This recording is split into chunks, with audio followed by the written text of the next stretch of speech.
My mother stared at me, smiling like she had won, and dropped a sentence that froze the entire dinner table. "You are not half the woman your sister is." I did not cry. I just pushed my chair back, the wood scraping against the floor like a verdict, and said exactly one thing that made my father drop his fork. Because for the last 3 years, my family has been surviving on a truth while deliberately erasing my name from the story. My name is Mia Moore, and if there is one thing I have learned from being a 29-year-old risk and compliance analyst at Canyon Gate Advisory, it is that every disaster has a warning sign. In the financial world, we look for anomalies in the data. In my life, the anomaly was a Friday night dinner in Mesa, Arizona, where the humidity felt heavy enough to choke on and the air conditioning in my parents' house hummed like a ticking bomb. The unwritten rule of the Moore family was simple. Attendance at Friday night dinner was mandatory. Missing it resulted in a barrage of guilt-tripping phone calls that would make a telemarketer blush. I lived in Phoenix, a solid 40-minute drive away. But every week, I made the pilgrimage back to the suburbs to play my part. I was the quiet one, the stable one, the one who did not matter.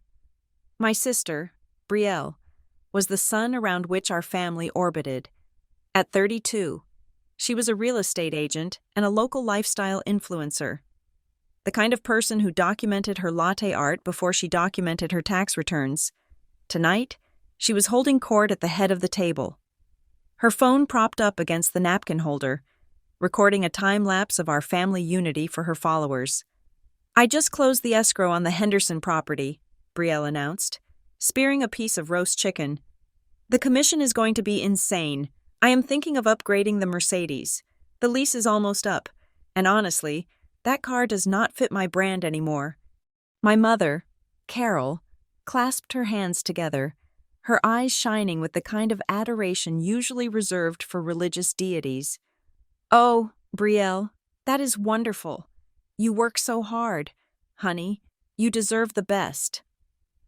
My father, Robert, nodded in agreement, pouring himself another glass of iced tea. "Your sister has got the Midas touch. Mia, you could learn a thing or two about ambition from her." I kept my eyes on my plate, cutting my potatoes into precise, uniform cubes. "I am happy for you, Brielle," I said, my voice flat. It was the script I had memorized. Do not engage, do not boast, just survive until dessert. "Mia is doing fine, Bob," my mother said, though her tone suggested otherwise. She turned to me, her smile tight. "Although I ran into Mrs. Gable at the grocery store today. Her son just made partner at his firm. He is the same age as you. Mia, it makes you wonder why you are still stuck in that back office staring at spreadsheets all day." "I like my job, Mom," I said, taking a sip of water. "It is stable. It pays the bills." "Stable," Brielle scoffed, rolling her eyes playfully for the benefit of the invisible audience on her phone. "God, Mia, you make it sound like a prison sentence. You need to take risks. You need to put yourself out there. That is why I am where I am, and you are well where you are." The table chuckled. It was a reflex. Brielle made a joke, and the family laughed. That was the dynamic. I was the prop, the foil to her brilliance. I felt the familiar burn of humiliation in my chest, but I pushed it down. I was a professional. I dealt with facts, not feelings. But then, my mother decided to twist the knife. She looked at me, her expression shifting from pity to a strange, triumphant cruelty. Maybe she was tired. Maybe the wine had gone to her head. Or maybe she just wanted to make sure the hierarchy was clear. "You know, Mia," she said, her voice carrying over the clinking of silverware. "We just want you to be more dynamic. Look at your sister. She carries so much responsibility, yet she always looks perfect. You are not half the woman your sister is." The air left the room. It was not just a criticism. It was an erasure. It was a statement that negated my entire existence. The table went silent for a heartbeat. And then, horrific as it was, my father let out a nervous, social chuckle. Brielle smirked, covering her mouth with a manicured hand. Oh, Mom, don't be mean, Brielle said, her voice dripping with false sweetness. Mia tries. Something inside me snapped. It was not a loud snap, like a breaking branch. It was quiet, like a switch flipping on a breaker box. The risk analyst in my brain ran a quick calculation. Cost of remaining silent, indefinite dignity loss, cost of speaking up, total family collapse, recommended action, terminate the asset. I did not cry. My heart rate did not even spike. I felt a cold clarity wash over me, colder than the air conditioning. I pushed my chair back. The wooden legs scraped against the tile floor with a harsh, grinding sound that cut through the awkward laughter. It was the sound of a judge's gavel. My father dropped his fork. It clattered against his ceramic plate, the noise startlingly loud in the sudden silence. I stood up, smoothing down the front of my slacks. I looked at my mother, then at Brielle, and finally settled my gaze on the center of the table. If I am not half the woman she is, I said, my voice steady and devoid of any tremor, then let my sister pay the debt that is standing in my name. The silence that followed was absolute. You could hear the hum of the refrigerator. My father blinked, his brow furrowing in genuine confusion. He looked from me to my mother. Debt? What debt? Mia? We paid off the remodel 3 years ago. The business loan is clear. What are you talking about? My mother's face drained of color. She looked like a deer caught in the headlights of a semi-truck. She stood up halfway, reaching a hand out across the table. Mia, sit down. You are tired. We can talk about this later. No, I said. We are talking about it now. Brielle looked between us, her influencer mask slipping for the first time. She let out a laugh, but it sounded brittle. Oh my God, are you seriously doing this right now? Are you making up drama because Mom critiqued your outfit? You are always so dramatic. Mia, did you overdraw your checking account again? I looked at my sister, really looked at her.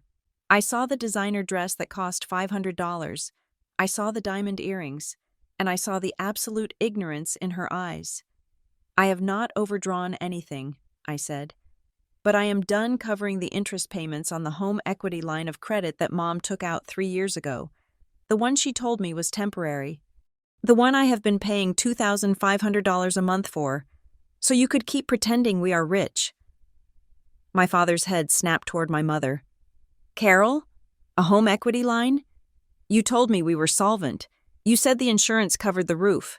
It is complicated, Bob, my mother shrieked, her voice pitching up an octave. She turned to me, her eyes pleading, desperate. Mia, stop it. You are upsetting your father. We have an arrangement. The arrangement is over, I said. I have paid nearly $90,000 in 3 years. I have covered the principal, the interest, and the penalties you hid from Dad. I have driven a 6-year-old Honda while Brielle leases a new Mercedes every 2 years. I have eaten ramen while you throw parties. I picked up my purse from the back of the chair. Mia! Brielle stood up now, her face flushing red. You are lying.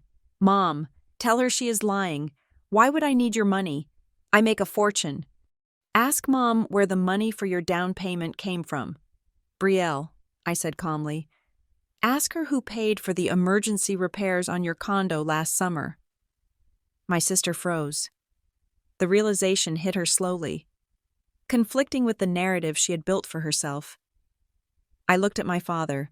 He was slumped in his chair, looking older than I had ever seen him. He was looking at my mother with a mixture of horror and betrayal. He did not know.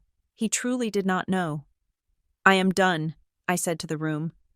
I have paid enough. Starting next month, I am stopping all transfers. If the bank calls, tell them to talk to the woman of the house. I turned and walked out. Mia, get back here. My mother's scream followed me down the hallway, but it sounded distant, like it was coming from underwater. I opened the front door and stepped out into the Arizona heat. It was 85 degrees even at night, but I felt shivering cold. I walked to my car, unlocked it, and slid into the driver's seat. I closed the door, sealing myself in the silence. My hands were gripping the steering wheel so hard my knuckles were white. I looked at them. Surprised to see they were shaking, I touched my face. My cheeks were dry. I was not crying. I was not sad. I put the key in the ignition and turned the engine on. The dashboard lit up. A comforting array of numbers and gauges. For 3 years, I had been the unseen foundation of a crumbling house.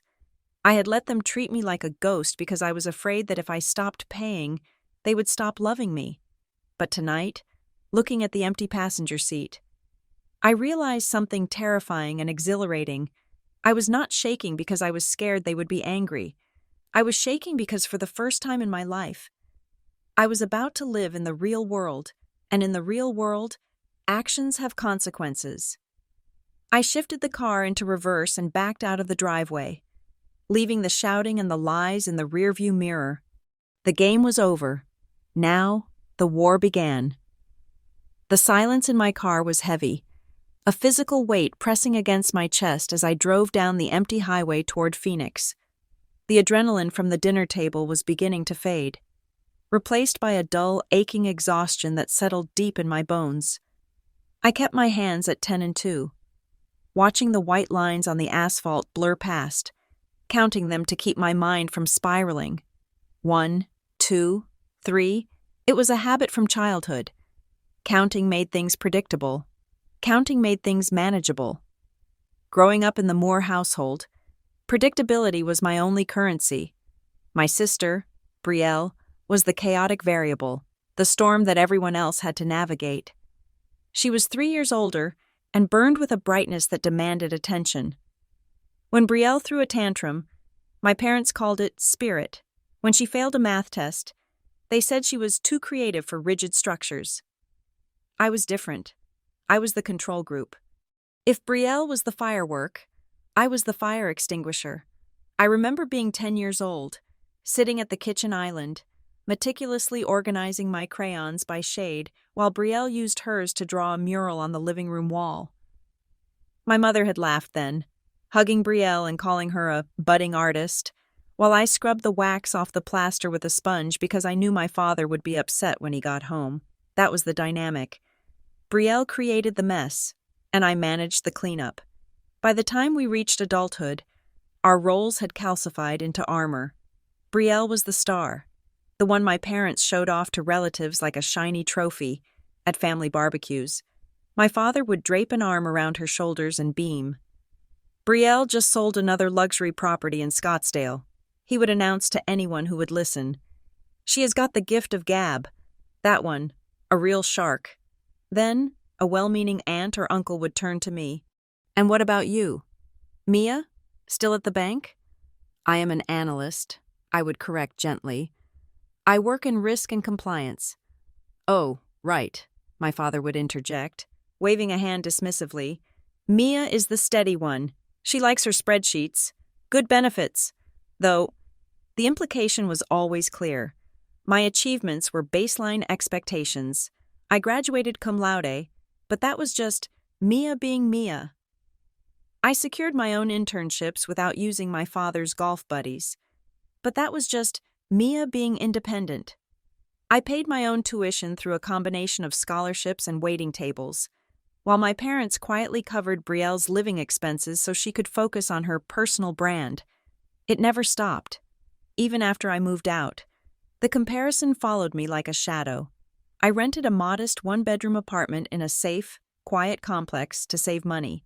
I drove a Honda Civic that I paid off 3 years early. I had a 401k and an emergency fund. I did everything right. Yet, every time I went home for dinner, the question would come up, usually over dessert, usually from my mother. Why are you still throwing money away on rent? Mia?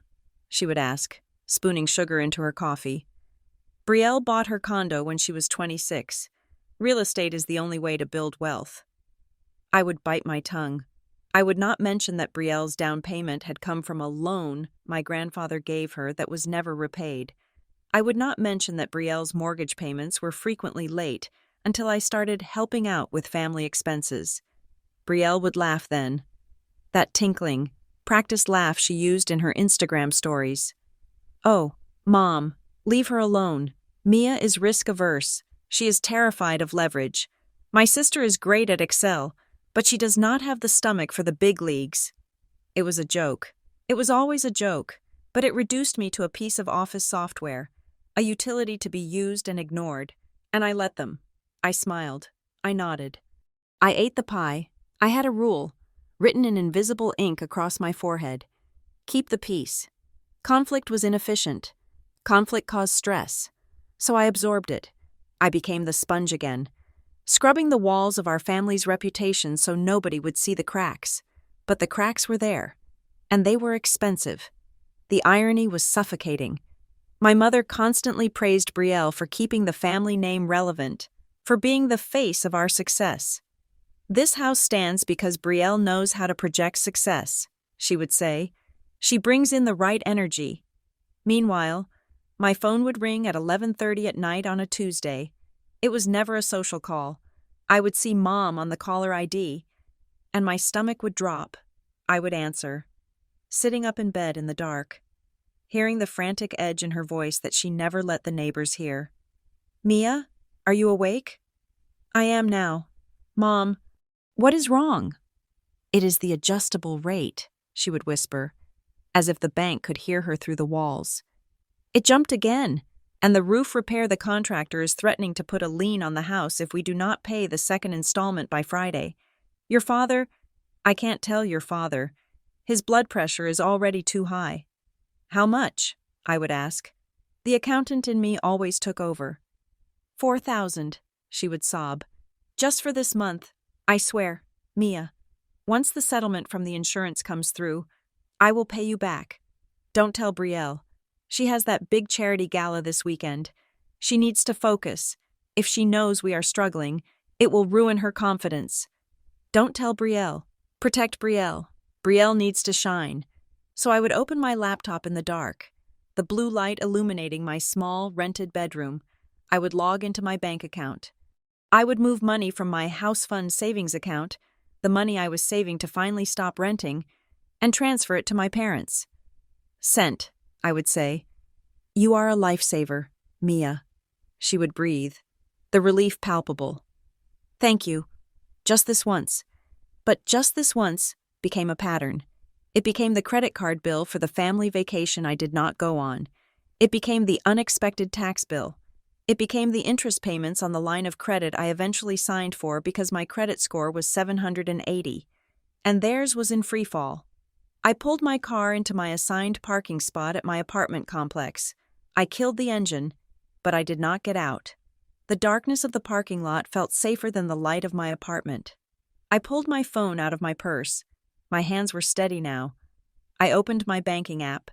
Face ID unlocked it, revealing the numbers that defined my life.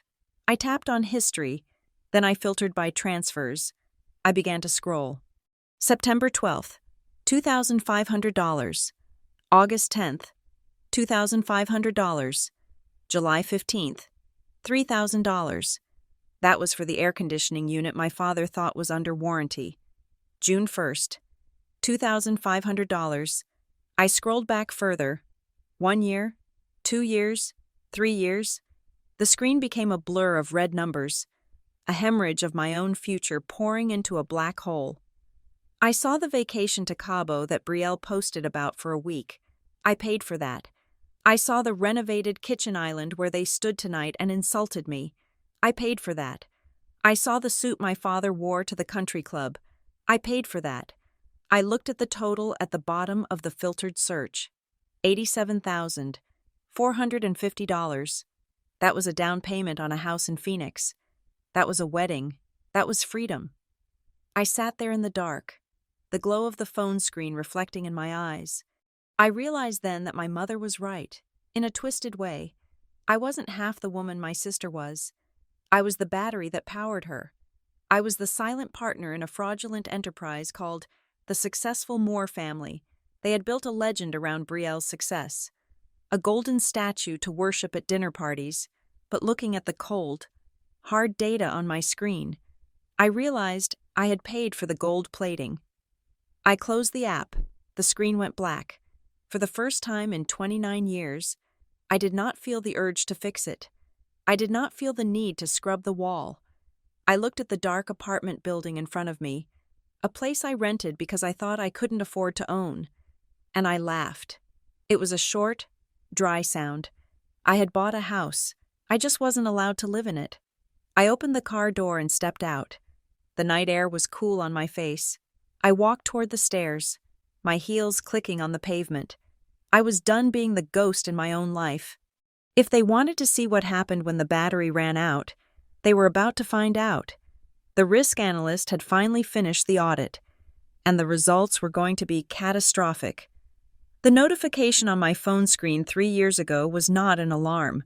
It was a timestamp of the moment my life split into 2 distinct timelines, the one where I was a daughter, and the one where I became a financial instrument. It was a Tuesday in November. I was at my desk at Canyon Gate, finalizing a risk assessment for a mid-sized logistics firm. When my personal phone vibrated, it was my mother.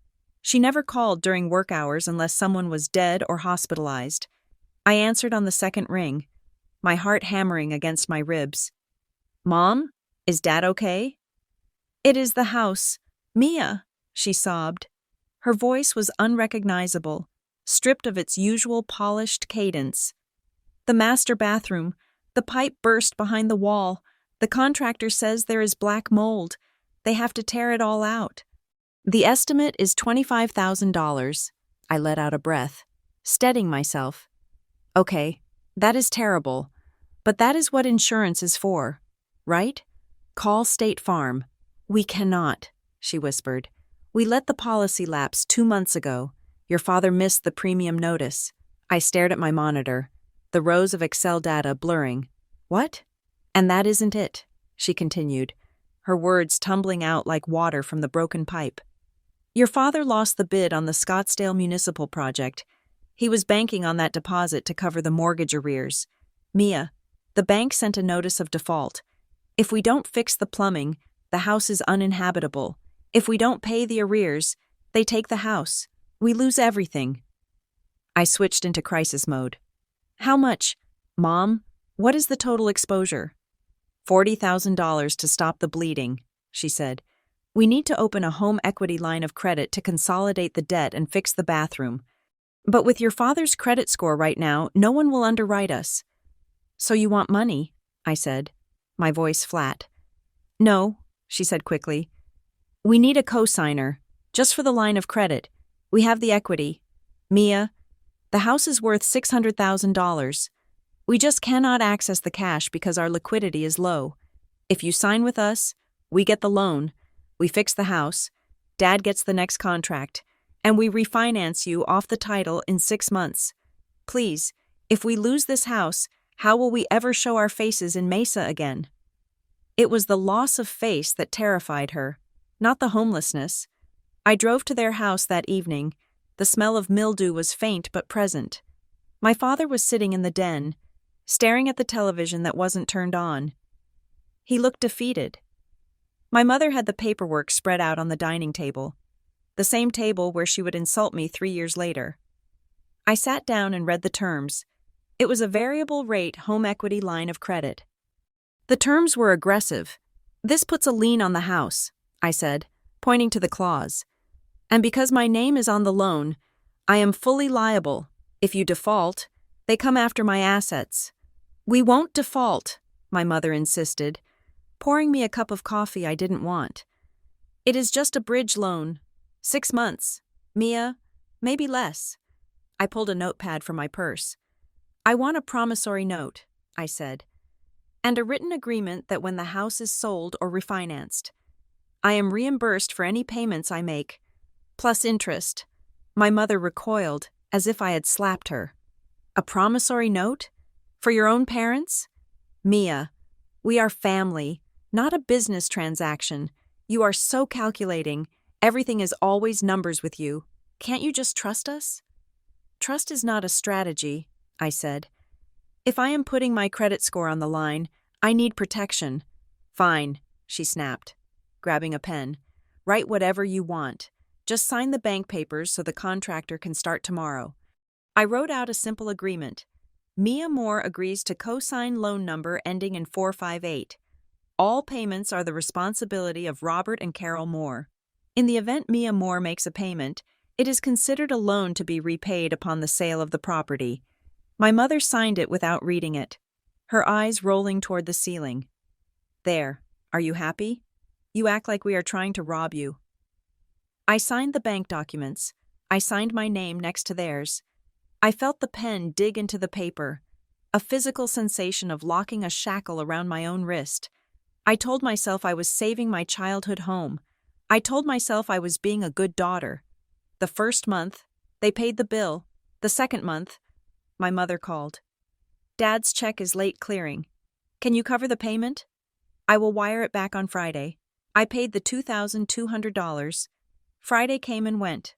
When I asked about it, my mother said, "Oh, we had to pay the water bill. Next week." By the fourth month, the ask had become a notification. I would get an alert from the bank that the payment was due, and I would pay it. Because if I didn't, my credit score, the one thing I had built entirely on my own, would tank. The narrative shifted subtly. It went from, "We will pay you back," to, "We are all pitching in." Except all did not include everyone. 6 months into the arrangement, while I was transferring a third of my paycheck to cover their interest payments, I saw a post on Instagram. It was Brielle. She was at a music festival in Indio, wearing a suede fringed jacket that I knew cost at least $800. The caption read, "Work hard. Play hard. Sometimes you just have to treat yourself to recharge the soul. #blessed #festival vibes." I stared at the photo. I zoomed in on the VIP wristband. I called my mother. "Mom, Brielle is at Coachella. Did she help with the HELOC payment this month? Because the rate adjusted up, and it is nearly $3,000 now." "Oh, Mia, stop it," my mother sighed. "Brielle is networking. That is part of her job. She needs to be seen. You cannot expect her to contribute right now. The real estate market is soft. She is under a lot of pressure to maintain her image." "I am under pressure to pay my rent," I said, my voice rising. "You have a steady salary," she countered. "Brielle lives on commission. It is feast or famine for her. Right now, we need to support her so she can land a big client. When she closes a deal, she will help. Be patient." I hung up. I was not being patient. I was being harvested. I started digging. I am an analyst. I look for patterns. I had access to the loan portal because my name was on it. I started looking through the document repository associated with the account. That was when I found it. It was not a bank statement. It was a PDF of an email chain that had been uploaded by mistake. Likely when my mother scanned a batch of tax documents to send to the loan officer during the initial application. The email was dated 3 days before I signed the papers. It was from my mother to my father. Subject: Options. Bob. I spoke to the loan officer. We cannot qualify a loan. We need a co-borrower. I am going to ask Mia on Tuesday. We have to frame it as a temporary fix for the bathroom, or she will hesitate. And Bob, do not, I repeat, do not mention this to Brielle. She has that presentation next week. If she knows we are drowning, she will get anxious and it will ruin her focus. She is too fragile for this kind of stress. Mia can handle it. Mia is used to carrying things. Let's just protect Brielle for now.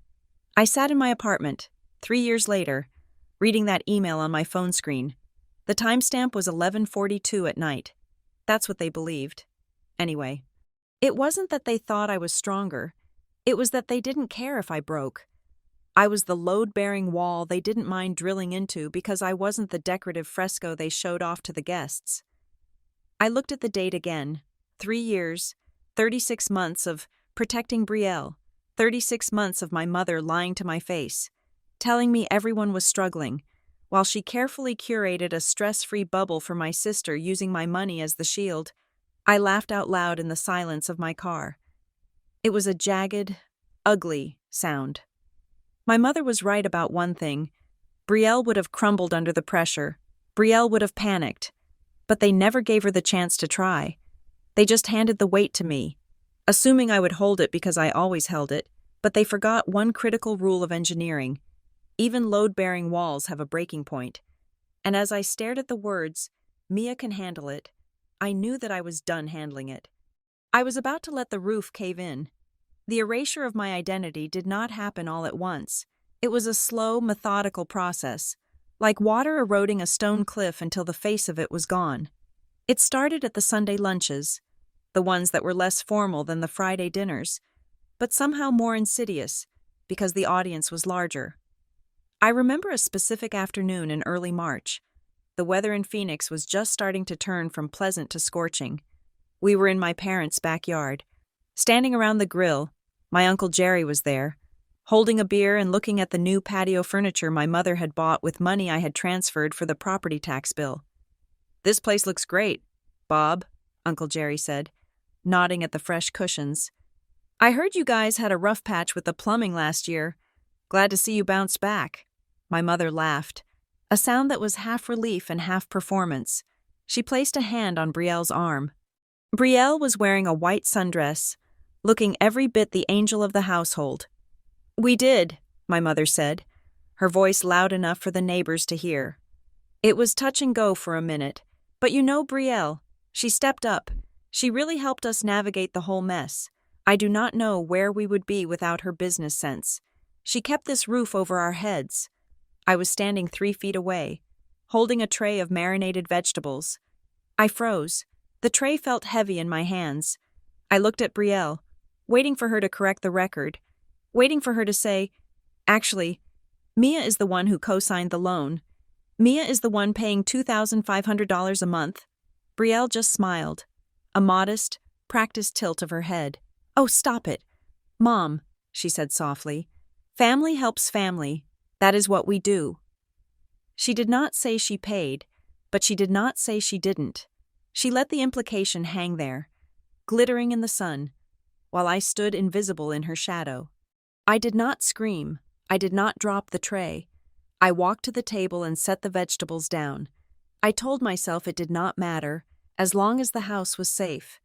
As long as my parents were not homeless, the credit was irrelevant. I was an analyst, not a politician. I did not need the applause, but that night, I went home to my apartment and opened my laptop. I created a new folder on my desktop. I did not name it Revenge. I named it The Ledger. I began to download everything. Every bank statement from the last 3 years, every text message from my mother asking for money, every transfer confirmation number.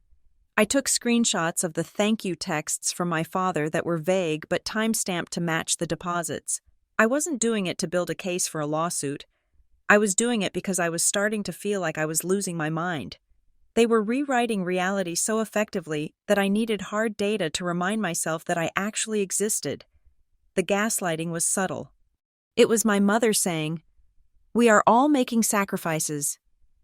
When she bought Brielle a new purse, it was my father saying, "The market is tough for everyone," when I asked why Brielle couldn't contribute $50 for groceries. Then came the letter. It arrived on a Tuesday, mixed in with a stack of junk mail. It was a standard envelope from the lender holding the home equity line of credit. I almost shredded it, assuming it was a solicitation. But something made me open it. It was a notice of change in terms regarding privacy policy. Standard boilerplate legal text. But at the bottom, under the section labeled Authorized Account Contacts, my breath hitched. Primary borrower, Robert Moore. Co-borrower, Mia Moore. Designated point of contact, Brielle Moore. I stared at the paper. The room seemed to tilt. Brielle was not on the loan. She had no legal liability. She had zero equity in the property. Why was she listed as the designated contact? I picked up my phone and called my mother. I didn't even say hello. "Mom, why is Brielle listed as the contact person for the home equity line?" My mother sighed. The sound of someone being interrupted during something important. "Oh, that? I did that last month. It is just for convenience. Mia, you are always so busy with your job, and you never answer your phone during the day. Brielle has a flexible schedule. I just needed someone to be able to talk to the bank if they called about insurance or rates. She is not on the loan." "Mom," I said, my voice tight. She has no legal right to discuss that account. Stop being so territorial, my mother snapped. She is your sister. She is helping me manage the paperwork. It is just administrative. Why do you always have to make everything a conflict? She hung up before I could argue. I sat there, the dial tone buzzing in my ear. Administrative. It didn't feel administrative. It felt like a coup. I didn't let it go. The next day, I took a half day off work. I went to the bank branch in person. I showed my ID. I asked for the full file. Not just the statements, but the communication log and the modification requests. The banker, a young man named David, looked at me with sympathy as he printed out the stack of documents. "You are the co-signer, right?" he asked. "You have full access. Here is the activity log for the last 6 months." I took the papers to my car and read them in the parking lot. There were notes from 3 separate phone calls. March 4th. Spoke with Brielle Moore regarding interest rate adjustment options. Caller stated she manages the household finances and provides the funds for the monthly payments via her sister. I read the sentence 3 times. Provides the funds via her sister. They weren't just taking the credit socially. They were building a documented narrative with the bank that Brielle was the source of the money, and I was just the conduit. My mother had told the bank representatives that the money coming from my account was actually Brielle's money. Funneled through me for some unexplained reason, it was brilliant, in a sick, twisted way. If they ever wanted to refinance or cut me out, they could argue that I was merely a vehicle for the funds, not the provider. They were stealing my financial identity. I felt a cold rage settle in my stomach. It wasn't the hot anger of the dinner table, it was the cold, calculating focus of a risk analyst who has just discovered a massive fraud. I drove home and scanned the documents into the ledger. I did not call my mother back. I did not scream at Brielle. I needed to know the endgame. You do not show your hand when you are still gathering cards. 2 weeks later, the final piece of the puzzle arrived. It was a text message from my cousin Jenna. Jenna was sweet, oblivious, and lived in Tucson. She didn't know the family politics. She just liked parties. "Hey Mia," the text read. "So excited for the party next weekend. Are you going to give a speech too?" I stared at the screen. "Party?" I typed back, "What party?" A moment later, an image loaded on my screen. It was a digital invitation, designed with gold cursive fonts and a photo of Brielle standing in front of my parents' house, the house I was paying for. The text on the invitation read, "The Moore family invites you to a night of appreciation, celebrating Brielle Moore for her dedication, success, and for being the rock that kept our home standing. Saturday, June 20th. Cocktails and heavy hors d'oeuvres." I zoomed in on the date. It was the upcoming Saturday. They weren't just erasing me. They were throwing a gala to celebrate the eraser. My mother hadn't told me. My father hadn't told me. They probably assumed I would just show up for the mandatory dinner and be ambushed into silence, forced to smile while Brielle accepted a crown made of my money. I looked at the invitation, then at the stack of bank documents on my desk. "Okay," I whispered to the empty room. "You want to tell a story? Let's tell the whole story." I didn't reply to Jenna.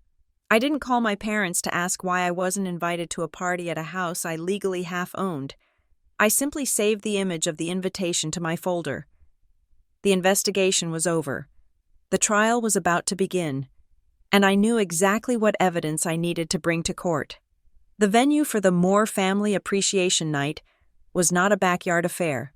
It was the Sapphire Room at the Camelback Resort in Scottsdale, a place where the valet parking cost more than my weekly grocery budget. This was not a family gathering. It was a coronation. My mother called me 3 days before the event. Her voice did not have the frantic, whispered quality of her late-night financial panic attacks. It was steel-plated and authoritative. The voice of a woman who believed her own press release. "Mia, we need you there by 6, she said. "The photographer is doing the family portraits before the guests arrive. Please wear something cheerful, not that gray suit you always wear to the office." "I did not know we had the budget for a Scottsdale venue," I said, testing the waters. Did Dad land a new contract? It is an investment. Mia, she snapped. Brielle's friends in real estate will be there. Investors. This is how we build the family brand. Besides, we need a united front. People are asking why you have been so distant. It looks bad for your sister. I will be there, I said. My voice was calm, compliant. I did not mention the bank logs. I did not mention the debt. I just gave her the answer she wanted because I needed access to the room. Good, she said, softening slightly. And Mia? Try to look proud. Your sister has done a lot for us. I hung up and immediately went to work. I did not care about the dress code. I cared about the agenda. I called the venue directly. I used my professional voice, the one I used when auditing compliance officers at major banks. I told the event coordinator I was Brielle's personal assistant and needed to confirm the technical specifications for the audiovisual presentation. Oh, yes, the coordinator said, eager to please. We have the slideshow loaded. It is set to run during the legacy announcement at 7:30. Legacy announcement? I asked, keeping my tone casual. Remind me which asset my father is discussing during that segment. I want to make sure the photo resolution is high enough. It is the Mesa property, the coordinator replied. The transfer of deed ceremony. It is such a lovely gesture. Gifting the family home to the bride-to-be for her portfolio, a real nest egg. I felt the blood drain from my face, leaving me cold and hollow. The Mesa property, the house, they were not just throwing a party. They were preparing to legally transfer the title of the house that was only standing because I had poured nearly $90,000 into it, to Brielle. It made sick, twisted sense. Brielle had recently started dating a wealthy developer, a man named Sterling who wore loafers without socks. If they transferred the house to her now, it would look like a substantial dowry, a sign that the Moore family was wealthy and liquid. It would boost her status in her fiancé's eyes. But there was a problem, a legal one. I was on the title. I checked the county recorder's website. My name was still there, right next to my father's. But then I remembered the power of attorney document my mother had tried to get me to sign 2 years ago, just in case of medical emergencies. I had refused then, but had I signed something else in the stack of loan modifications? Or were they planning to forge it?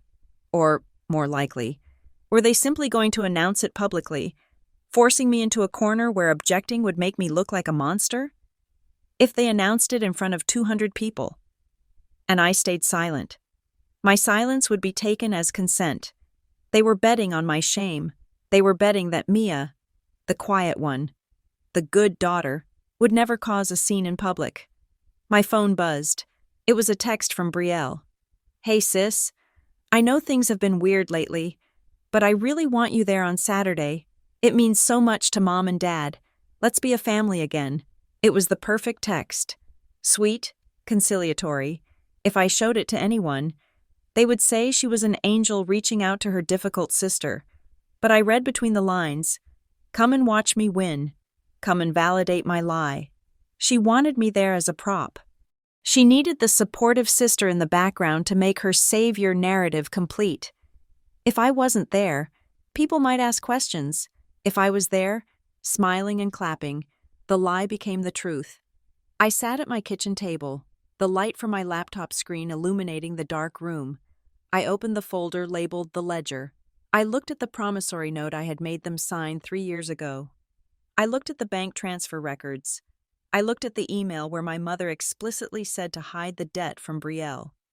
I realized then that I had been playing the wrong game. I had been playing defense, trying to protect myself from their financial incompetence. But they were playing offense. They were actively rewriting history to steal my future. If I didn't stop this on Saturday, the transfer would happen. Brielle would own the house. She would leverage it for her own loans, or sell it to fund her lifestyle, and I would be left with nothing but the debt and a credit score in ruins. I was not going to the Sapphire Room to celebrate. I was going to testify. I did not reply to Brielle. I did not call my parents back to scream. I simply typed a short email to the event coordinator, attaching a file. Change of plans, I typed. We have a technical update for the presentation. Please ensure this file is loaded as a backup on the main server. Do not delete the original. Just keep this one ready in the queue. The family wants to ensure all the data is accurate. I hit send. The trap was set. They wanted a show? They wanted to talk about who paid for the roof over their heads? Fine. I would give them the most detailed presentation they had ever seen. I closed my laptop. My hands were not shaking anymore. I felt a strange, icy calm. I was done being the invisible daughter. On Saturday, everyone in Scottsdale was going to see me. They were going to see exactly who I was and exactly what I had bought, the office of Dana Klein. Located on the 4th floor of a glass building in downtown Phoenix, smelled of espresso and expensive leather. It was not the kind of place where people came to hug it out. It was where people came to draw lines in the sand. I sat across from Dana, a woman with silver hair cut into a sharp bob and glasses that looked like they could cut glass. I had chosen her because her reviews described her as surgical. That was exactly what I needed. I did not want a therapist. I wanted a scalpel. So, Dana said, leaning back in her chair and tapping a pen against her chin. Let me get this straight. You have been paying the mortgage, the insurance, and a home equity line of credit for 3 years. The total outlay is close to $90,000. And now, you believe your parents are about to transfer the title of this property to your sister as a wedding gift? I do not just believe it, I said, sliding a folder across the mahogany desk. I know it. They are announcing it this Saturday at a gala in Scottsdale. Dana opened the folder. Her eyes scanned the spreadsheets, the bank transfer logs, and the screenshots of the text messages. She stopped at the promissory note I had handwritten 3 years ago, the one my mother had signed with an eye roll. This is good, Dana said, her voice devoid of emotion. It is not notarized, but it is dated, signed, and you have a paper trail of payments that match the terms. It establishes intent. You were not paying rent. You were servicing a debt. She looked up at me, her expression serious. But here's the problem. Mia, in Arizona, familial transfers can get messy. If they argue that your payments were gifts or contributions to household expenses rather than a loan, they can cloud your claim to the equity. They want to paint you as the good daughter who helped out, not a creditor who is owed money. That is exactly their narrative, I said. They are framing me as the supportive sister, so Brielle can be the homeowner. They want to erase the debt by calling it love. Dana nodded. Then we need to interrupt that narrative. Legally, she turned her monitor so I could see it.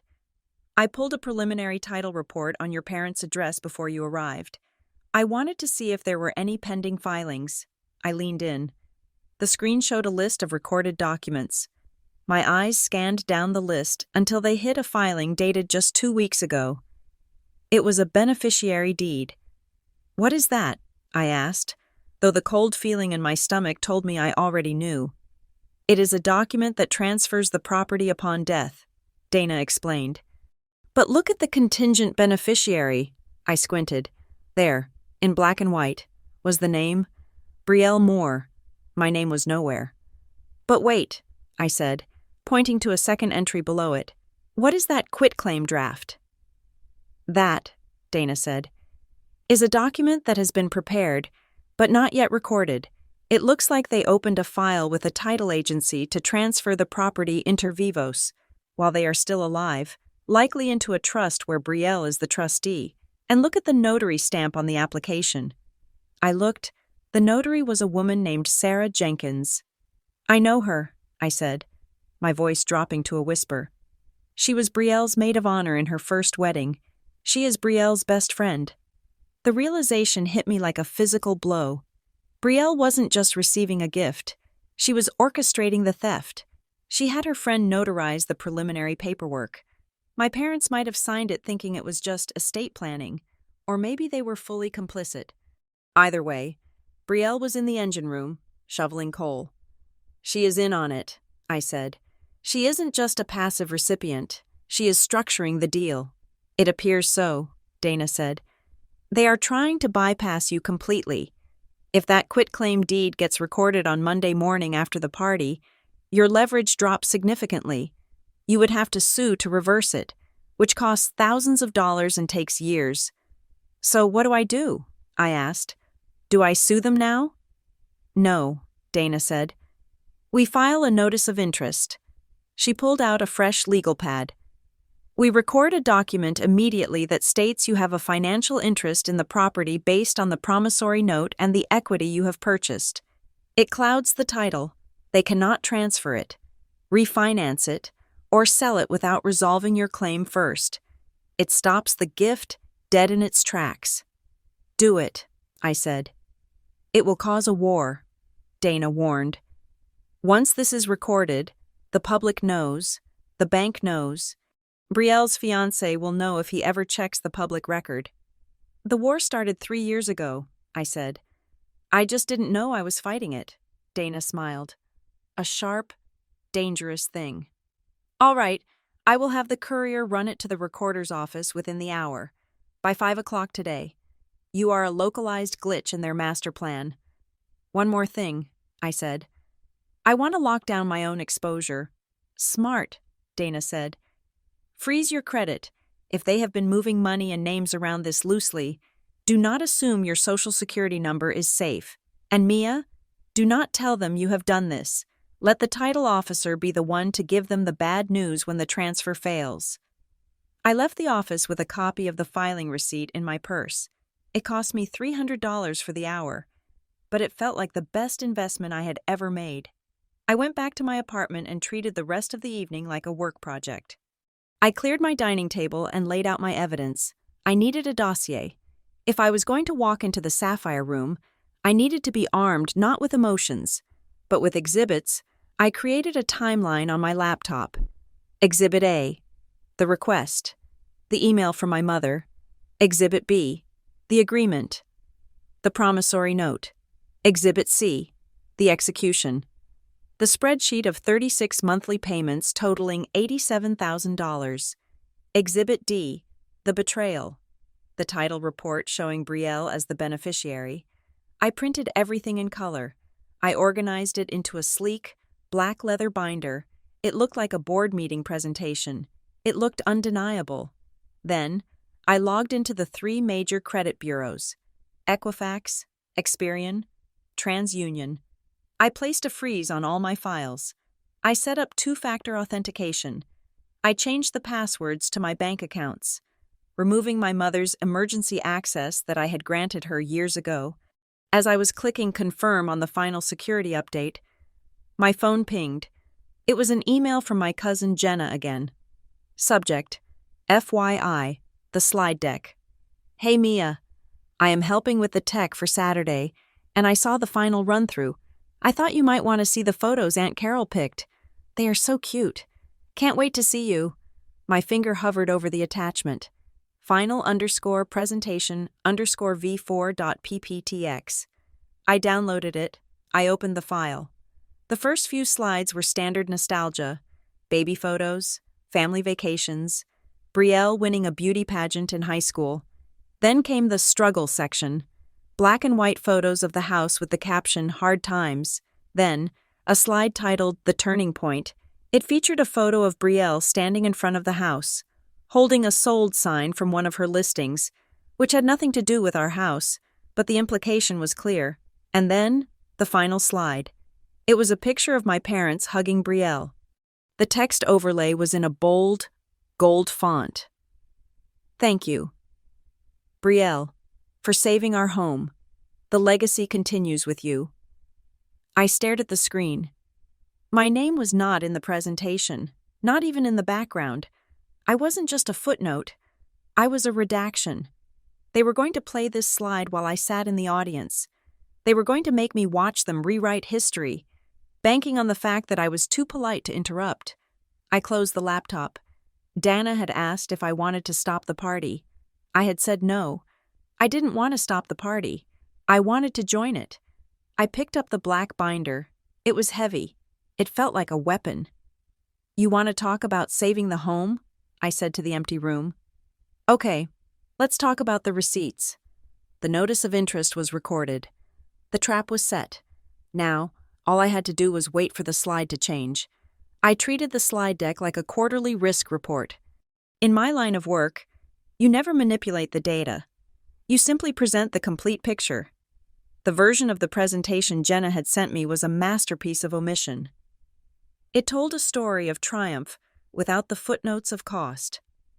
I did not delete a single photo of Brielle.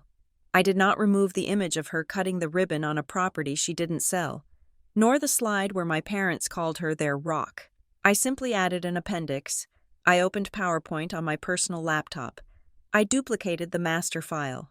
Then, I began to insert my own slides, weaving them into the narrative with surgical precision. After the slide titled Brielle, A Vision for the Future, I inserted a new slide. I kept the same gold font, the same elegant background, but instead of a photo of Brielle holding a champagne glass, I inserted a high-resolution screenshot of the Chase Bank transfer log from November of 3 years ago. Title: The Foundation of the Vision.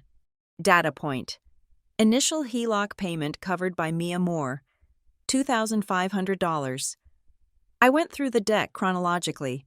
Every time there was a photo of a family vacation or a renovation milestone, I paired it with the corresponding bank transfer from my account. Slide 14. New kitchen, new memories. Slide 15. Transfer to contractor, $12,000. Source: Mia Moore's emergency fund. Slide 22. Brielle's charity gala success. Slide 23. Transfer for gala ticket support, $500. Status: never repaid. Finally, I created the closing slide. I took the Thank You Brielle graphic and shrank it slightly. Moving it to the left, on the right, I placed a simple, stark bar graph. One bar was labeled Brielle's contribution. It was flat, hovering at 0. The second bar was labeled Mia's contribution. It towered over the first, capped with the figure $87,450. Underneath, I added a scrolling list of text messages. Mom. Just this once, Mia, Mom. Don't tell Brielle. She is stressed. Dad. We will pay you back when the market turns. I saved the file as final_presentation_v5_approved.pptx. But I didn't stop there. I know how technology fails. I know how Wi-Fi signals drop or how files mysteriously corrupt when the wrong person is holding the clicker. I saved the file to a USB drive, which I attached to my keychain. I uploaded a copy to a secure cloud folder with a shareable link that I could access from my phone. I printed the entire addendum, the bank statements, the texts, the promissory note, and bound them into 20 neat, spiral-bound booklets, 3 layers of redundancy. If they cut the power, I had the paper. If they blocked the USB, I had the cloud. There would be no technical difficulties that could silence me. Once the package was ready, I opened my email. I composed a message to my parents. Subject: Saturday. Mom, Dad, I will be there on Saturday. I understand the importance of this event for the family's image. I want to make sure everything is transparent. See you at 6. Mia. I clicked send. The word transparent was a test. To an honest person, it means clarity. To a guilty person, it means a threat. My phone buzzed 10 minutes later. It was Brielle. Mom showed me your email. So glad you are coming around. Sis, I know you have been jealous, but this night is really about the future. Let's just put the past behind us. Love you. I stared at the screen. She thought I was capitulating. She read transparent and interpreted it as, I accept your version of the truth. It was almost impressive how deeply her delusion ran. She was so accustomed to the world bending to her will that she couldn't imagine a scenario where I didn't eventually fold. I didn't reply. I didn't need to. The next day, Friday, I was in my office organizing the physical dossiers when my phone rang. It was my father. This was unusual. My father rarely called me directly. He usually communicated through my mother, like a general issuing orders through a lieutenant. Mia, he said. His voice sounded different, thinner, less certain. Hi, Dad. Your mother says you are coming tomorrow, he said. There was a pause, filled with the static of the line. She says you are finally okay with the arrangement. I said I would be there. Dad? Right. He cleared his throat. Mia, at dinner the other night when you said you paid enough, what did you mean? I stopped shuffling the papers. I held the phone tighter. You know what I meant, I said. I know you helped with the interest a few times, he said, his voice dropping as if he was afraid my mother might hear him. But I was looking at the bank ledger for the business account. The numbers don't add up. The transfers from the joint account, they don't match your mother's salary. He was close.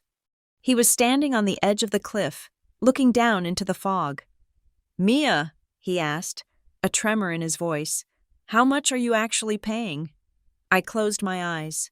Part of me wanted to scream the number at him. I wanted to tell him that his successful life was a mirage funded by his daughter's 401k. I wanted to tell him that his wife had been lying to him for 3 years to protect his ego and Brielle's image. But if I told him now, on the phone, the impact would dissipate. He would confront Mom. She would cry, deny, spin it, gaslight him into believing it was a misunderstanding. She would have 24 hours to fix the narrative before the party. I couldn't give them that time. Dad, I said gently, I can't talk about this over the phone. We will talk tomorrow, at the party. But I have to go. Dad, I have a meeting. I hung up. I felt a pang of guilt, sharp and hot. But I pushed it down. He was a victim of the lie too. But he was also a beneficiary. He had eaten the food I paid for. He had lived under the roof I secured. Ignorance is not a defense when the evidence is in your own bank statements. Saturday evening arrived. I did not go to the salon. I did not buy a new dress. I went into my closet and pulled out a simple, structured navy blue sheath dress. It was professional, modest, and blended into the background. It was the uniform of an observer, not a participant. I pulled my hair back into a low bun. Minimal makeup. No jewelry except for a small watch. I stood in front of the mirror. I didn't look like a vengeful spirit. I looked like Mia. Boring, reliable, spreadsheet-loving Mia. But then I picked up my purse. It was heavy. Inside was the USB drive, the hard copies, and the knowledge that I had filed a notice of interest that was currently sitting in the county recorder's database like a landmine waiting for a footstep. I wasn't going to the party to make a scene. I wasn't going to flip tables or throw wine. I was going to do something much more dangerous. I was going to tell the truth. I walked out of my apartment and locked the door. I drove to Scottsdale in silence. No radio, no podcasts, just the hum of the engine and the steady beat of my own heart. They wanted a story? I was bringing the edits. The Sapphire Room at the Camelback Resort smelled of expensive lilies and desperation. It was a scent I knew well, though usually I encountered it in corporate boardrooms right before a hostile takeover.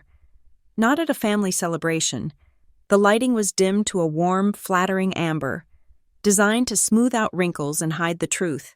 Crystal chandeliers hung from the ceiling like frozen explosions, casting fractured rainbows across the tables set with white linens and silver chargers. I stood at the entrance, clutching my black purse. Inside it, the USB drive felt heavier than a brick. My mother, Carol, was circulating through the room with a champagne flute in her hand. She looked radiant. Her hair was freshly colored, a rich chestnut shade that took 10 years off her face, and she was wearing a silk gown that shimmered under the lights. It was a stark contrast to the woman who had called me sobbing 3 nights ago because the pool pump had broken. Tonight, that woman did not exist. Tonight, she was the matriarch of a successful, thriving dynasty. My father, Robert, stood near the bar, laughing at a joke made by one of Brielle's real estate investors. He clapped the man on the back, his posture upright and confident. Seeing him like this, it was impossible to imagine him slumped at the kitchen table, burying his face in his hands as he confessed to missing another mortgage payment.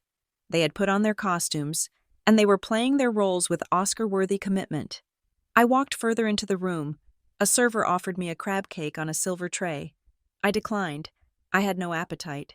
I scanned the room for my seat assignment. I found the seating chart on an easel near the bar, decorated with gold leaf. Table 1. The family. I looked for my name. It wasn't there. I scanned down. Table 2. VIP guests. Table 3. Investors. I finally found Mia Moore listed at Table 9. I looked across the room. Table 9 was in the back corner, near the swinging doors to the kitchen. It was the table for the distant cousins, the plus ones, and the people who didn't matter. I felt a sharp, familiar sting in my chest, but I let it pass quickly. It was a tactical error on their part. By seating me in the back, they thought they were minimizing my presence. In reality, they were giving me the perfect vantage point. From the back of the room, you can see everything. I took my seat. My cousin Jenna waved at me from across the table, mouthing, "Hi," before turning back to her phone. I didn't engage. I set my purse on my lap, my hand never leaving the leather strap. Then, the music swelled. The double doors opened, and Brielle entered. The room erupted in applause. She wore a white, structural gown that looked more like a wedding dress than evening wear. She beamed, waving to the crowd with the practiced grace of a politician. Her fiancé, Sterling, walked a step behind her, looking tanned and expensive. They moved through the crowd, shaking hands, accepting kisses on the cheek. Brielle stopped at the head table, flanked by our parents. She looked like the sun, and everyone else was just a planet caught in her gravity. The master of ceremonies, a local radio personality Brielle had hired, tapped the microphone. "Ladies and gentlemen, if we could take our seats, we have a very special presentation tonight." The lights dimmed further. A screen descended from the ceiling behind the stage. My father walked up to the podium. He adjusted his tie, clearing his throat. The room went silent. "Thank you all for coming," he began, his voice thick with emotion. "You know, a home is more than just wood and stone. It is a legacy. It is a history." He paused, looking down at Brielle with misty eyes. "A few years ago, our family hit a rough patch. The market turned, businesses struggled, and we faced some very dark nights. There were moments when Carol and I thought we might lose everything we had built." A murmur of sympathy rippled through the crowd. "But," my father continued, his voice gaining strength, "we were saved, not by luck, but by the sacrifice of a daughter who stepped up when we needed her most." He gestured to Brielle. She lowered her head modestly, dabbing at a dry eye with a napkin. Brielle took on the burden. My father lied. He didn't know he was lying. Perhaps, or maybe he had repeated the lie so many times it had calcified into truth in his mind. She worked double shifts. She put her own dreams on hold. She poured her resources into keeping our family standing. And because of her, the Moore home is safe. The applause was thunderous. I sat perfectly still, my hands folded on top of my purse. I watched the faces around me. They were buying it. They were eating it up. "And now," my father said, "we want to show you a little tribute to our family's journey." The screen flickered to life. The presentation began. It was the version Jenna had sent me, the before version. The slides cycled through, a photo of the house in better days, a photo of Brielle in a hard hat at a construction site, a staged photo from a marketing shoot, not actual labor. Caption, "Building the Future." Then, a photo of Brielle signing papers at a desk. I recognized the desk. It was mine. She had sat there once to use my scanner. Caption, "Signing the refinance, taking responsibility." The audacity was breathtaking. I heard a woman at the next table whisper to her husband, "She is so impressive. Most girls her age are just partying, and she saved her parents' house." "Credible work ethic," the husband agreed. I felt a cold smile touch my lips. It was the smile of an auditor who has found a discrepancy in the opening balance. They were building a monument on quicksand. Brielle stood up from the head table and began to make her way through the room, heading toward the restrooms in the back, right past my table. She spotted me.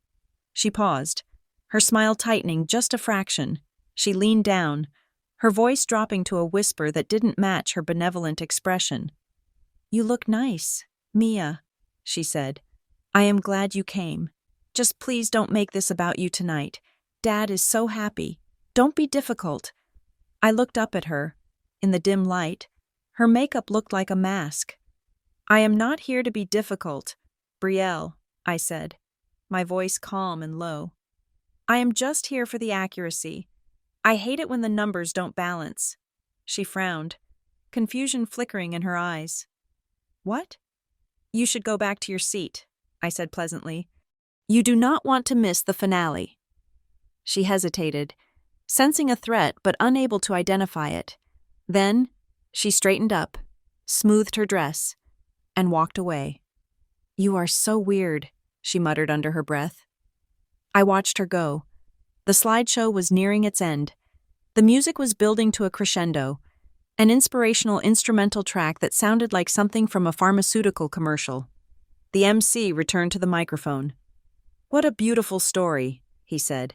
And now, to mark this special occasion, we have a surprise announcement regarding the future of the Moore estate.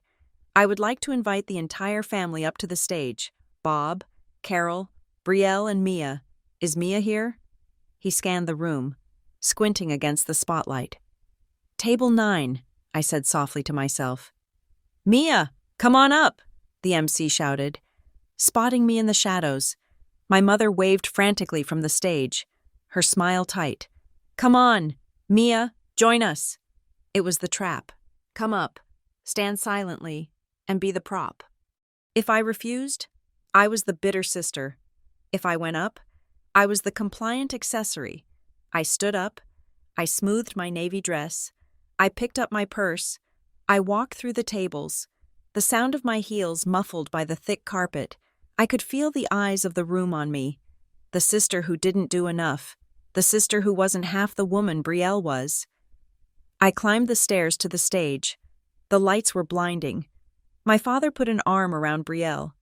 My mother reached out to take my hand, trying to pull me into the tableau. I stepped slightly to the side, avoiding her grasp. I moved toward the podium, just a few feet away from the laptop that was controlling the projection.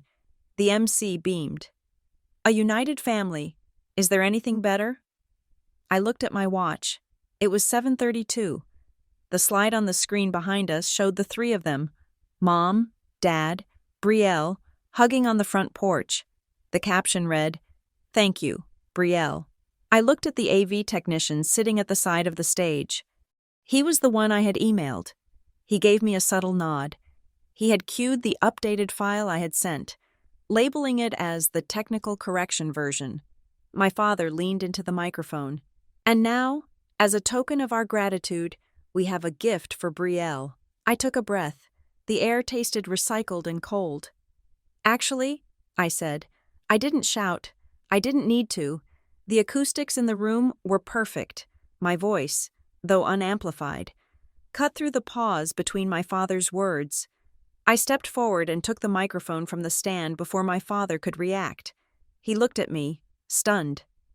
Before we get to the gift, I said, my voice steady, I think there is one part of the story we missed. The technical data. I looked at the technician. Hit it, I said. I checked my watch again. 7:33. The minute was up. The story they had written was over. Mine was just beginning. The silence that followed my command to the technician was not the silence of an empty room. It was the suspended breath of 100 people waiting for a punchline. But before the screen could flicker, before the pixelated truth could replace the glossy lie, I felt a hand clamp around my upper arm. It was not a gentle touch. It was 5 manicured nails digging into my flesh through the fabric of my navy dress. Come here, my mother hissed, her voice low and vibrating with a panic she was trying desperately to mask as maternal concern. She yanked me away from the podium, dragging me toward the heavy velvet curtains that lined the side of the stage. To the audience, it probably looked like a family conferral, a quick technical huddle. To me, it felt like an abduction. We were in the shadows now, just inches away from the blinding white light of the stage. The air here was cooler, smelling of dust and old plywood. What do you think you are doing? My mother whispered, her face inches from mine. The mask had slipped completely. Her eyes were wide, frantic, darting from me to the technician who was hovering over his laptop.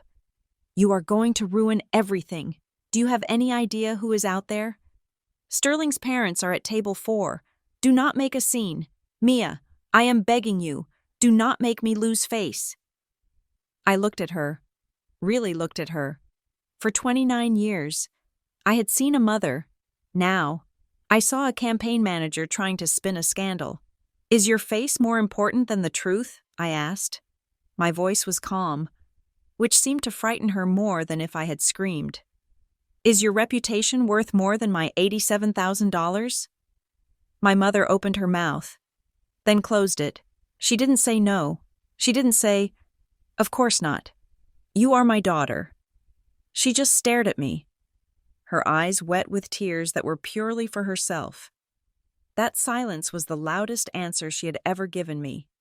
Oh my God, are we still talking about this? Brielle appeared beside us, her white gown rustling like a storm cloud. She had followed us into the wings, sensing that her coronation was hitting a snag. She looked annoyed, not scared. She was so insulated by the family mythology that she couldn't conceive of a reality where she wasn't the victim. You helped out a little bit 3 years ago, Brielle scoffed, keeping her voice in a harsh whisper. So what? Do you want a medal? You are always so sensitive. Mia, you hold on to these little grudges and blow them up until they ruin everyone's night. It is selfish. A little bit, I repeated. I reached into my clutch. I didn't pull out the USB drive yet. Instead, I pulled out a single, folded piece of paper. It was a summary sheet, printed on heavy cardstock. I held it up. Read the bottom line, Brielle, I said. She glanced at it, dismissive at first. Then she froze. Her eyes locked on the figure printed in bold black ink, $87,450.12. Next to it was a breakdown of the dates. Every single month, every single transfer. That is not real, Brielle stammered, her face draining of color. The rouge on her cheeks suddenly looked garish, like clown paint. Mom said it was just a few thousand for the roof. Mom lied, I said, and you let her, because it was easier to believe you were the golden child than to ask where the gold was coming from. My mother tried to snatch the paper, but I pulled it back. Stop it, my mother hissed. Mia, put that away. We will discuss this tomorrow. We will work out a payment plan. Just go back out there and smile. I have one question, I said, ignoring my mother and locking eyes with my sister. And depending on how you answer it, I might walk away. Brielle looked at me, her lip trembling. What? When did you call the bank? I asked softly. Brielle blinked. I don't know what you mean. The home equity line of credit, I said. The one in Dad's name and my name, the one you are not legally attached to. 2 months ago, the contact information was changed. The primary point of contact is now Brielle Moore. You called them. You gave them your email. You set up a password. I leaned in closer. Why would you do that? Brielle, if you didn't know about the debt, why did you make sure the statements went to you? The air in the wings seemed to vanish. Brielle didn't speak. She couldn't, because there was no innocent answer. If she didn't know about the money, she wouldn't have needed to intercept the mail. The fact that she had changed the contact meant she knew exactly what was happening, and she had taken active steps to keep the charade going. She wasn't a passive beneficiary. She was an accomplice. You knew, I whispered. You knew I was paying. You just wanted to make sure Dad didn't find out how much. Brielle started, but her voice broke. She knew? The voice came from behind us. We all turned. My father was standing there. He had come up the stairs to see what the delay was. He was holding his reading glasses in one hand. He looked at my mother, then at Brielle. He looked like a man who had walked into his own home and found strangers living there. Carol, he said, his voice raspy. You told me Mia was just helping with the paperwork. You told me the money came from Brielle's commissions. Bob, please, my mother whimpered, reaching for his arm. Not here. The guests. And you? My father looked at Brielle. You told me you handled the bank. You took the credit at dinner. You let me brag about you. I did handle it, Brielle cried out, her narcissism flaring up in self-defense. I managed the stress.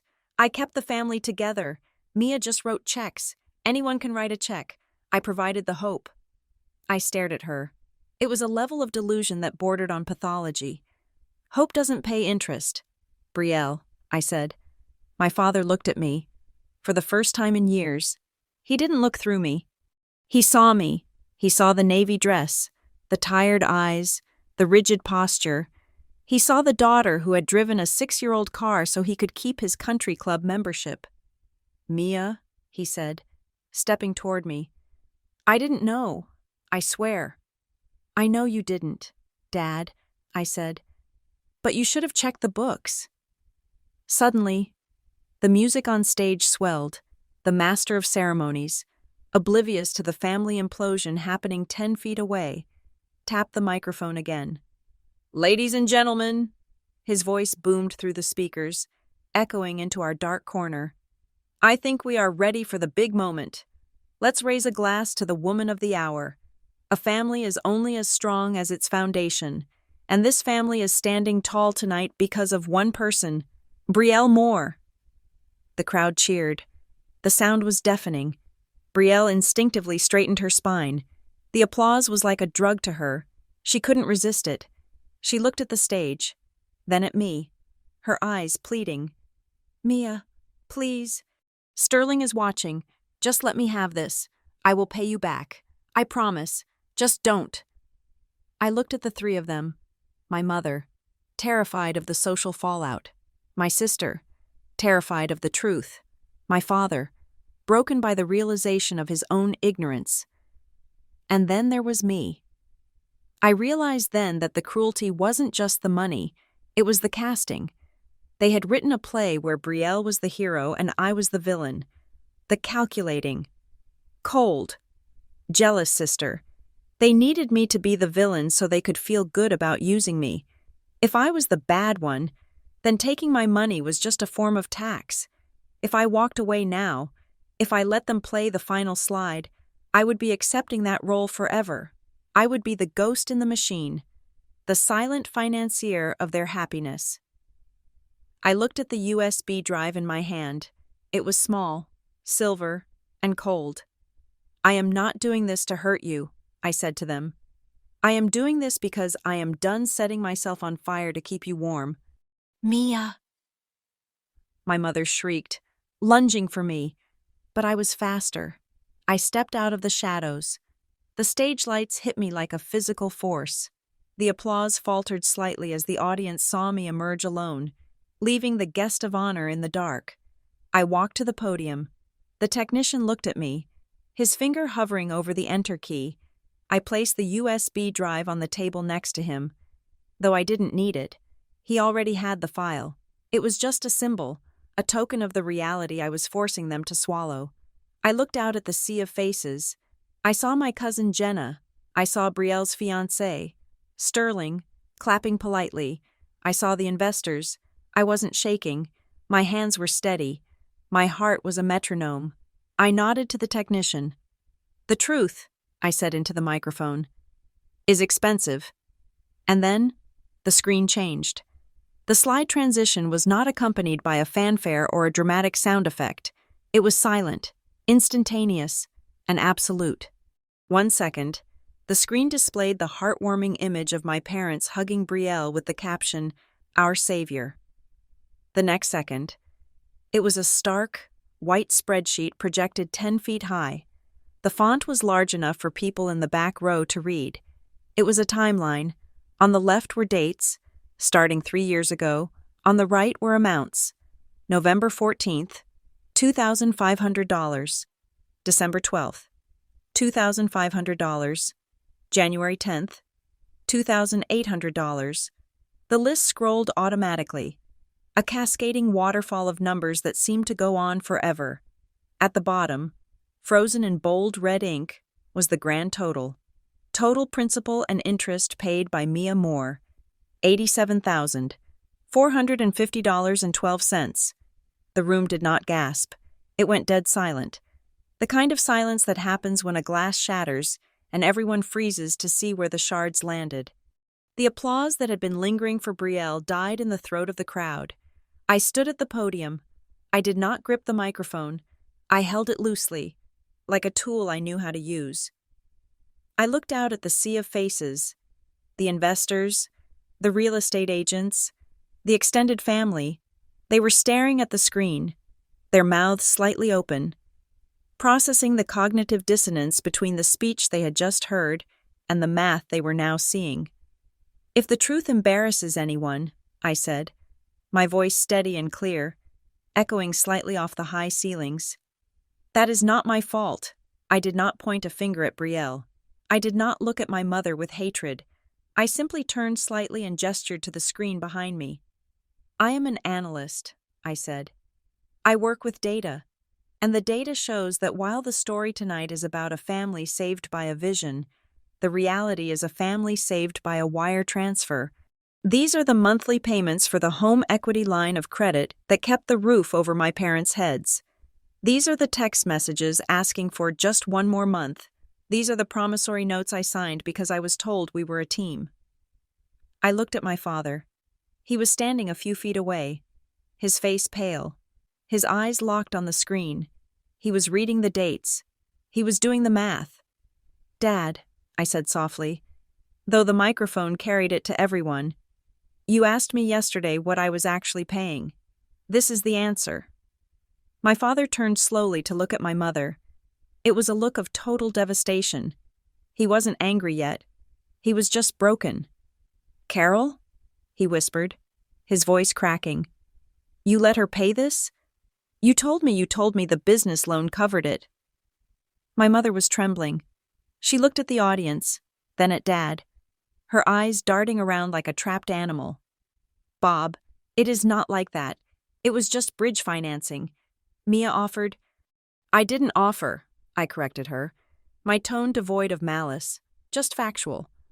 "I was asked, and then I was told to hide it so Brielle wouldn't be stressed." A ripple went through the room. I saw my Uncle Jerry at table 4 lean over to his wife. "That is why she didn't come to the reunion," he whispered. "She was working overtime." "And the car," his wife whispered back. "We made fun of her Honda. She was paying for their house." The narrative was unraveling in real time. The guests were connecting the dots.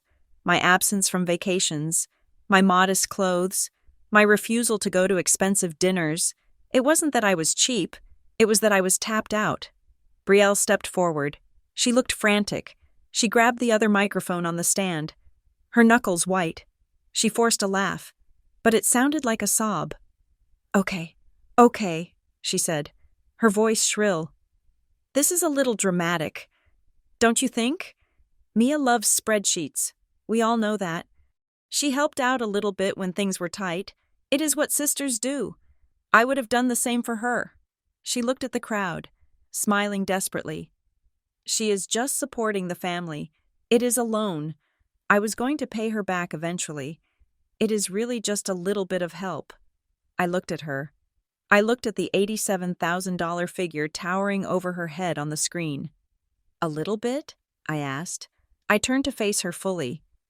"If it is just a little bit, Brielle, then write me a check right now. If it is so insignificant compared to your success, transfer the funds tonight." Brielle froze. Her mouth opened, but no sound came out. She didn't have the money.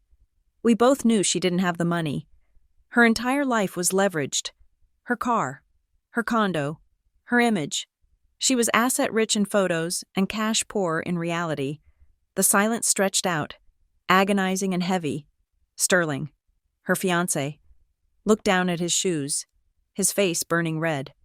He was a developer. He knew what that spreadsheet meant. It meant he was marrying into a liability, not an asset. "I didn't think so," I said.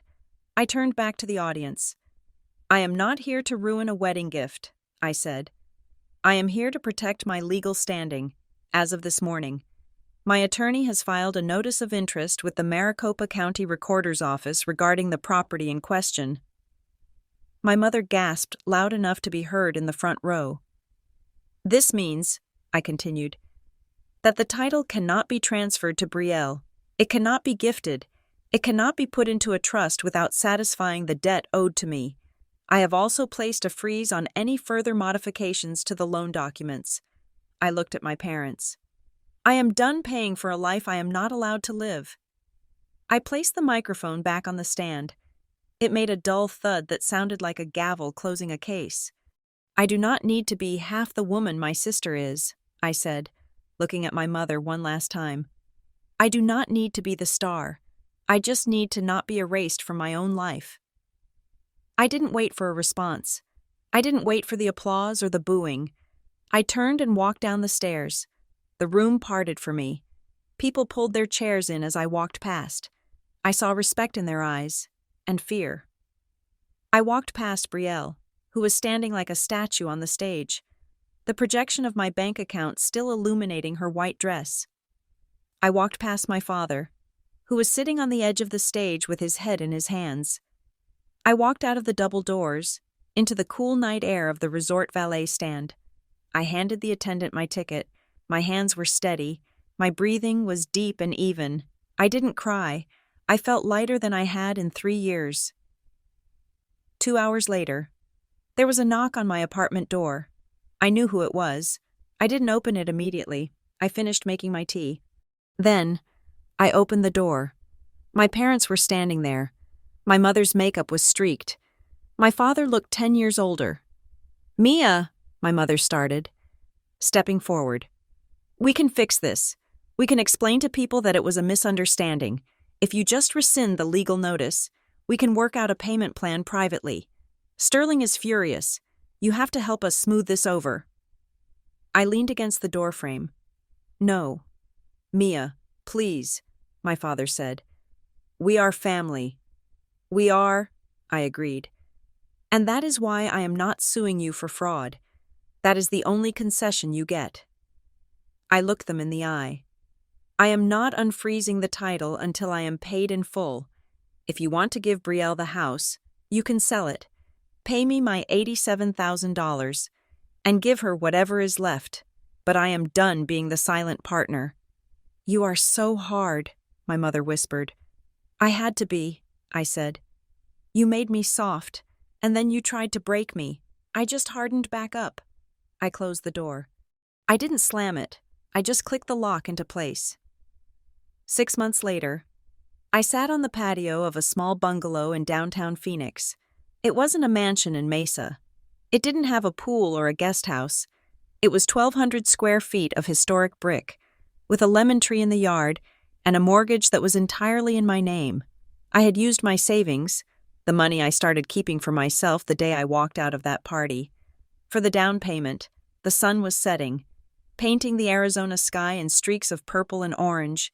My friends were in the kitchen, laughing as they opened a bottle of wine. Real friends, people who knew I was an analyst, who knew I was quiet, and who liked me anyway.